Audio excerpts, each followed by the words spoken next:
Assalamu alaikum everyone. I hope you all are doing good and enjoying your lives.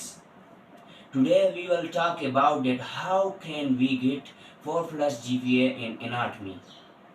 सबसे पहले तो हम बात करते हैं कि एनाटमी पेपर कैसे होती है। एनाटमी पेपर जो है वो बिल्कुल कंसेप्चुअल होती है। जिन लोगों का कंसेप्ट क्लियर होता है उनके लिए बहुत इजी होता है, और जिन लोगों का कंसेप्ट क्लियर नहीं होता तो उनके लिए बहुत मुश्किल हो जाती है। रट्टे वाले आदमियों, रट्टाबाज आदमियों के लिए बहुत मुश्किल हो जाती है। पास करना मुश्किल हो जाती है तो 4+ GPA लेना तो बहुत दूर की बात है। तो एनाटमी पेपर आती कहाँ से है?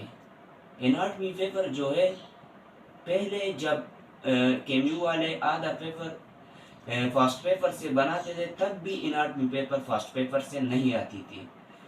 तकरीबन बहुत कम एमसीक्यूज आते थे। पिछली बार हमारा जो एनाटमी का पेपर था सिर्फ 10 एमसीक्यूज फास्ट पेपर से आए थे, जबकि बाकी पेपर्स में आधी आधी पेपर फास्ट पेपर से थी। तो just focus on your books. अभी तो पॉलिसी भी चेंज हो गई है कि म्यू वाले फास्ट पेपर से एमसीक्यूज नहीं लाते। तो अभी आप लोगों को सिर्फ बुक्स पर फोकस करना चाहिए। दूसरी बात यह है कि एनाटमी पेपर के लिए तैयारी कैसे करें, तैयारी कहाँ से करें। तो बहुत से लोग ये गलती करते हैं कि एनाटमी के लिए सिर्फ एमसीक्यूज देख लेते हैं, या बहुत से स्टूडेंट ये गलती भी कर लेते हैं कि डायरेक्ट स्नेल बुक को उठाते हैं और पढ़ना शुरू कर देते हैं।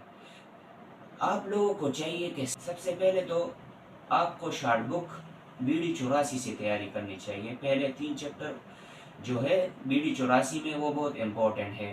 पहले जो है एनाटमी टर्म्स जो है, दूसरा जो है एनाटमी ऑफ बोन्स, और तीसरा जो है एनाटमी ऑफ जॉइंट। तकरीबन 30 to 40% एमसीक्यूज इनसे आते हैं। दूसरे नंबर पर आपको स्लाइड पर फोकस करनी चाहिए। KNU IPMS वाला जो टीचर है सर एजाज सर, उनके स्लाइड पर फोकस करो, उनके स्लाइड को पढ़ो और अपना कंसेप्ट क्लियर करो। अपना कंसेप्ट क्लियर करने के बाद अगर आपके पास टाइम बचता है तो तब आप स्नेल की तरफ जाओ और स्नेल पर फोकस करो, क्योंकि स्नेल बुक जो है वो MBBS वालों के लिए और वो बहुत कॉम्प्लेक्स है। जब आप डायरेक्ट स्नेल बुक पढ़ते हो तो वो आपको समझ में ऐसे नहीं आएगा, आप उल्टा कंफ्यूज हो जाएंगे। तो सबसे पहले आपको स्लाइड से अपना कंसेप्ट क्लियर करनी चाहिए, तब आपको स्नेल बुक पढ़ना चाहिए, ठीक है।